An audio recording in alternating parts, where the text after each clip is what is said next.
Secret Service rendered, and Roman Garby Chernyavsky in The Big Network.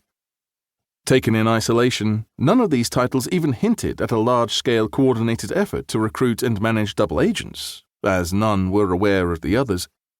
But the release of Masterman's detailed account prompted Dushko Popov, Tricycle, John Moe, Mutt, Juan Pujol, Garbo, and Ib Ruiz, Cobweb, to describe their contributions.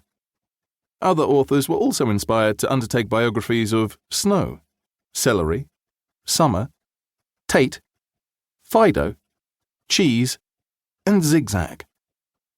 Over the past 10 years, with the help of an enlightened policy of declassification, much of the history of the Second World War has been revised to take account of signals intelligence, strategic deception, and other components of clandestine counterintelligence.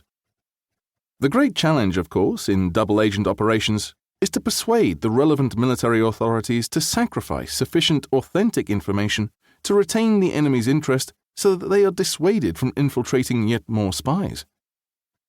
A failure to find a suitable mechanism to channel material to an adversary will inevitably result in the exploitation of other sources and the abandonment of developing conduits.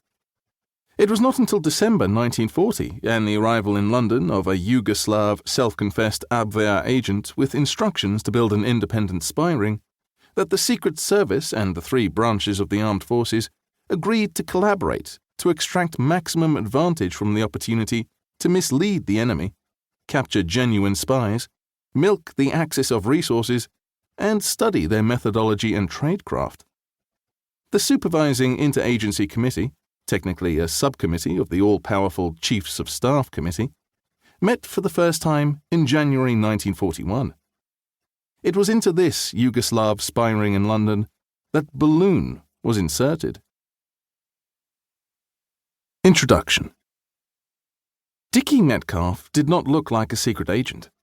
Indeed, his code name, Balloon, stemmed from his rotund appearance. His story is multifaceted, spanning the years before the Second World War until just after it ended. A less than stellar army career, his attempts to have his commission reinstated, his recruitment by MI5 as a double-cross agent, his involvement in the development of a new submachine gun for British forces, and various arms deals as double-cross agent Balloon.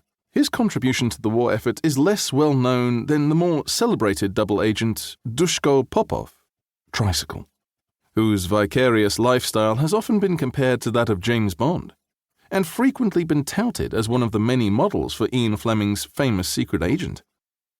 His visit to the casino in Estoril, Portugal in July 1941 may have inspired Fleming's scene in Casino Royale based on his own visit there, but in Popov's autobiography, he says, "I'm told that Fleming said he based his character James Bond to some degree on me and my experiences.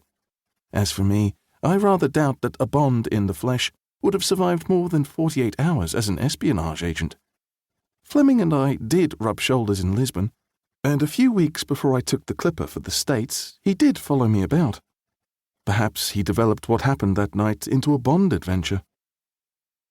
While the Honourable Ewan Montague commented in the foreword, "At the same time, he exhibited a basic common sense that James Bond never displayed."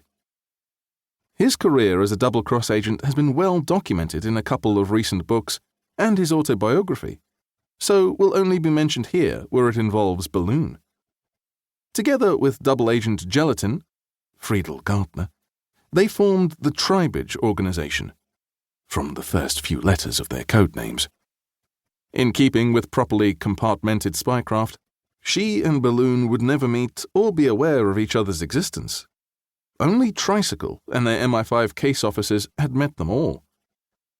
Throughout his career as a double-cross agent, Balloon kept MI5 supplied with tidbits of information from his circle of friends and contacts.